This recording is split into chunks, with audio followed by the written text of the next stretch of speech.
Peace, and welcome to another episode of the Quranic Remedies, where we spend about 15 minutes exploring a page from the Quran together and seeing how we can apply the verses to our lives. Hopefully, with God's permission, it helps us heal our brain, body, mind, and soul.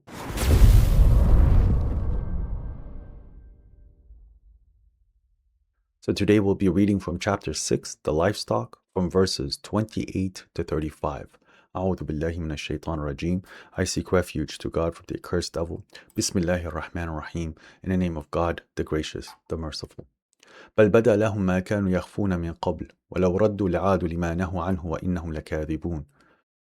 What they used to conceal before will become clear to them, and even if they were sent back, they would revert to what they were forbidden. They are liars. وقالوا إن هي إلا حياتنا الدنيا وما نحن بمبعوثين.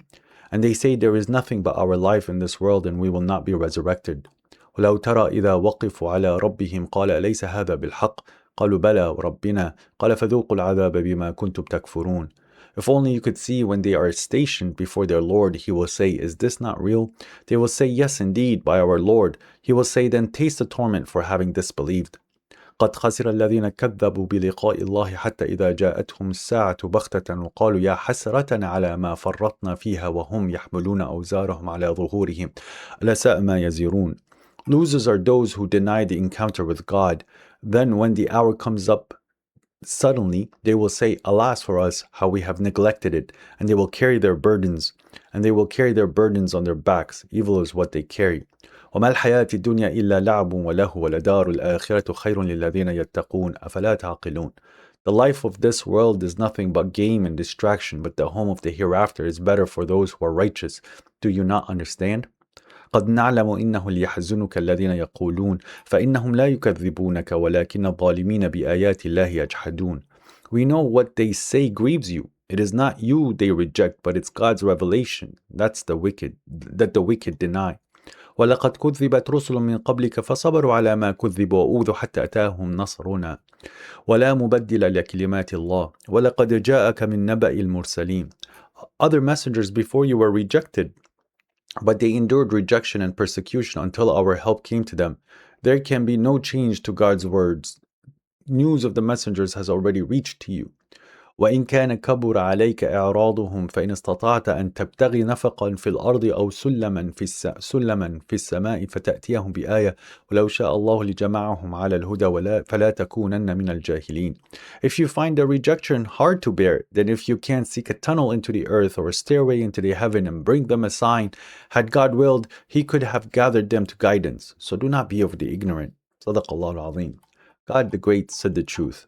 The verses is in continuation to the disbelievers that did not want to meet their Lord, that they're working in this life in a way that is not pleasing to what God has said, and they're just wasting their time.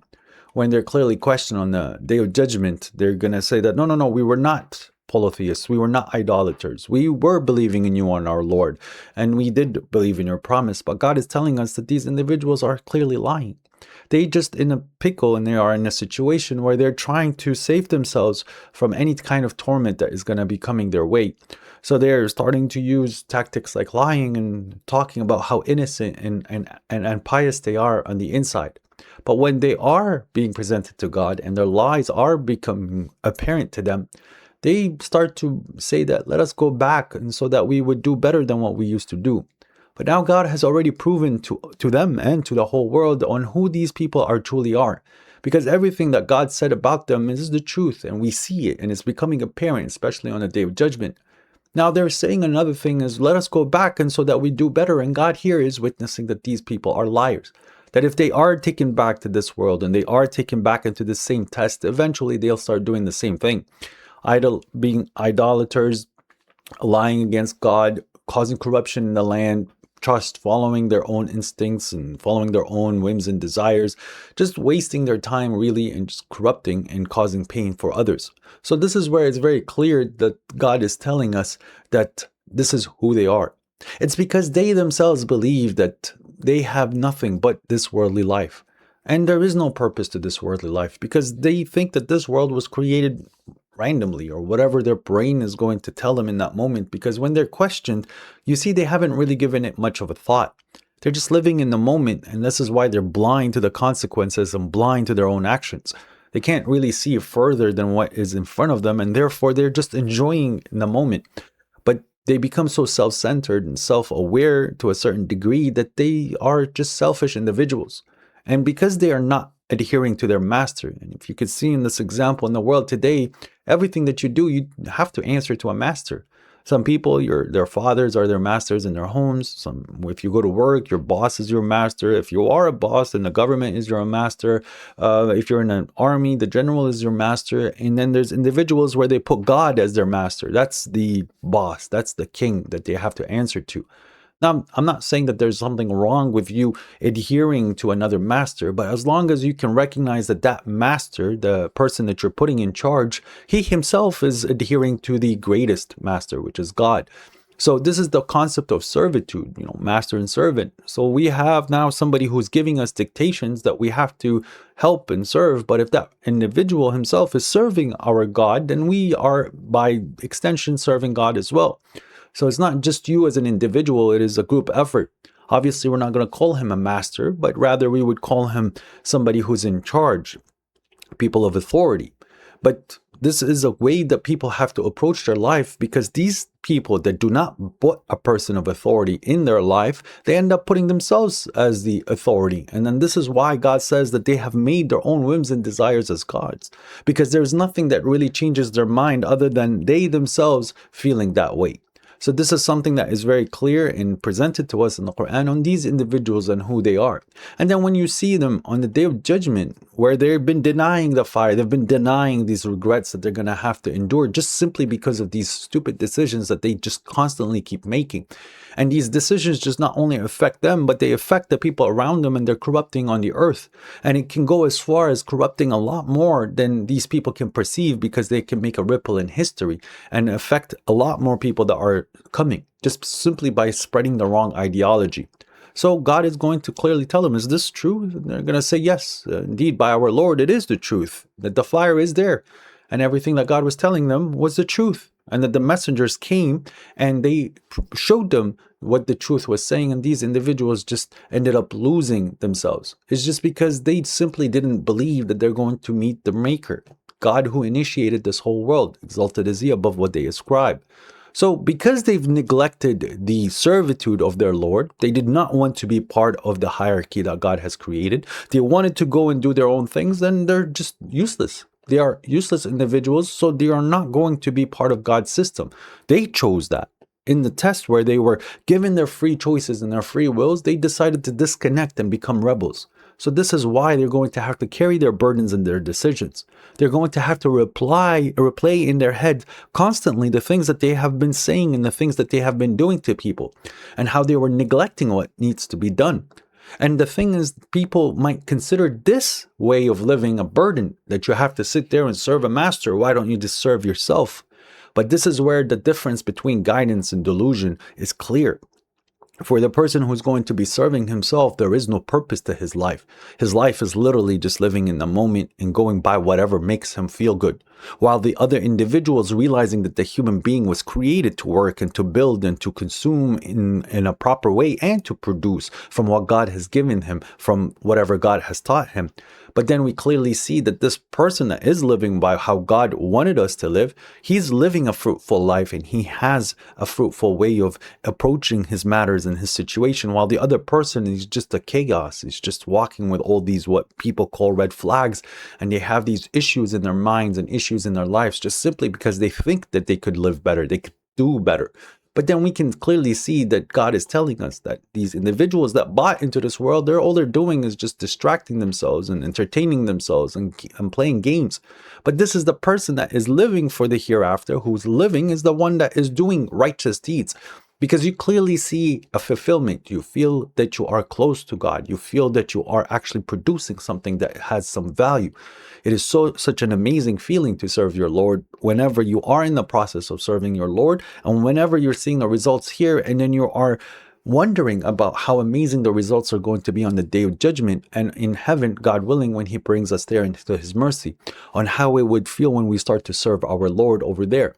Because it is truthfully the gem of this world. As we said many times, if you look at the environment around you, this environment is doing exactly what God has programmed it to do. And then when you go to heaven and there's a tree in heaven, it's going to do exactly what God has ordered it to do. It's in full submission, it's in full servitude to doing exactly what God has programmed it to do. You as a human being, you've been given a responsibility to decide.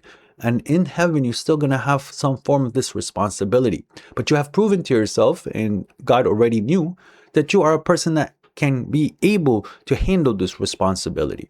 That you would live in a way where you are not hurting and corrupting people here, and therefore you would do it in heaven. If somebody's desire is to be a god and is to be a master and is to be in a position where they're the ones in the charge, then this is what they would want in heaven when they get there.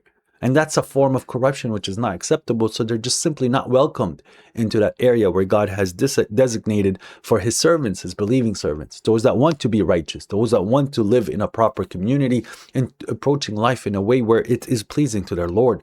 The only true God, the one that has dictated for us on how to feel and how not to feel, on how to act and how not to act. Because this is something that where we are going to have to, unfortunately, influence the people around us because of these decisions and choices that we have made. So God is giving us an efficient way so that we cause the least amount of harm and we cause the least amount of resistance to what is true and what is worth. But at the same time, God is teaching us how to be very resistful and very strong against the falsehood and the cancer that wants to seep into our communities and try to destroy us within or from the external pressures.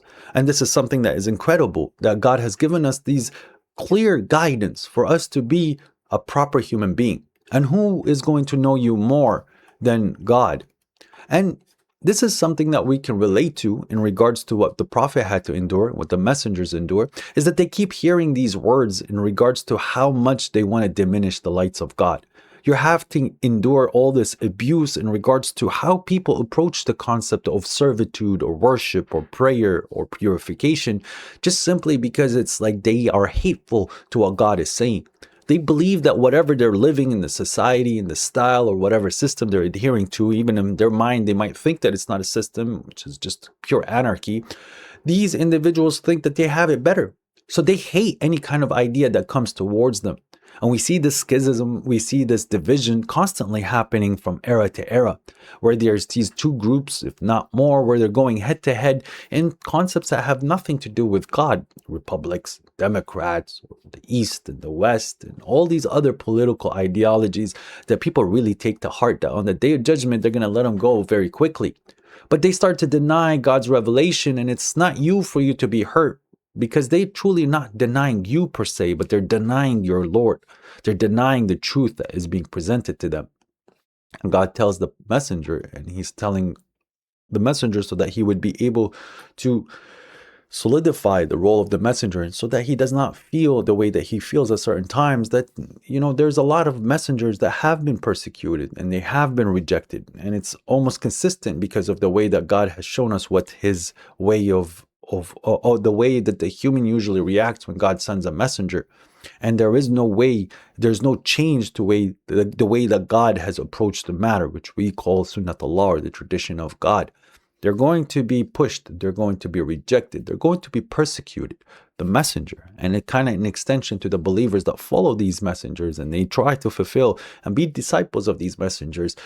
And they are going to also be persecuted. And when the help of God comes, then it's so magnificent and it's so awesome that you see how God was truly protecting these believers and these messengers in a way where the other side thinks that they were winning. And they believe that they have them surrounded and encompassed, and so that this message will not be able to spread. And they have successfully defeated the messenger, what the messenger came with, and all of a sudden he gets this amazing victory where he starts to overcome and he starts to destroy the other ideology that's in front of him. And it's so against the odds that someone might wonder, where did he get this support from? Which is a very clear sign for the believer, where that you could see God's support in these individuals because simply they have beaten the odds, they have beaten the numbers, they have beaten the system that is in front of them that has already become a superpower. A very good story is Moses and Pharaoh. Moses came from a very small group. They did not have that military force. They did not have that ability to stand up to Pharaoh, yet alone not any other superpower in the area was capable of taking on Pharaoh and the Egyptian kingdom at the time. But God, in his mercy, He rescued the messenger and the believers, and he completely destroyed Pharaoh in a very magnificent and a grand way, where we clearly see God's blessings on the messenger and the promises of what God is telling him. Now, there is something that we have to remind ourselves, where there's these concepts, these topics where we can keep having these debates for time and time again against the disbelievers, people that do not believe in the message of God. And you feel so much enticed that it's like your job to make them believe and to guide them. That if I say the right thing, that I will be able to convince this individual, maybe he'll change his life and see the truth and see what I'm inviting him to, which is much better than what he has. But then we keep constantly seeing the resistance, the abuse, and the neglect of what is being presented to them, and then just sheer arrogance and ignorance. God is telling the prophet and the messenger here that if it's that much hard for you to bear their rejection, then produce a sign. Go do whatever you can. Because if God willed, he could have given the right words for any individual to believe instantly. But he wanted that belief to come from that person. He wanted to be natural. He wanted to be from the essence, from this specific human being. So that's why it's a test. God can force you to be a believer. God can force you to be a servant. God can force you to be guided. But he has given it in a way where that it is truly your decision. So it is not for us to feel bad that people are rejecting the truth. They just simply are not worthy of the truth. They are not worthy of being God's servants. Because when they have been given this small essence of responsibility, this small concept of choice, the first thing that they wanted to do is to disbelieve and to go have fun and act like little gods on this earth. But their extension is so far that they can't even take care of the hair on their head, which eventually is going to cause them problems, or the teeth in their mouth. So this is them putting themselves in a position which they can never fulfill. And then they're going to have to sit and face either death or old age or the hour, and realize that the actual truth, the actual fulfillment, the actual purpose of life was to serve, worship, pray, to give from what God has given you. This is truly the acts that will make you feel alive, not only here, but also in the hereafter. With that said, I pray that you guys are enjoying these. All praise to our Lord, the Lord of the worlds, and peace be upon you.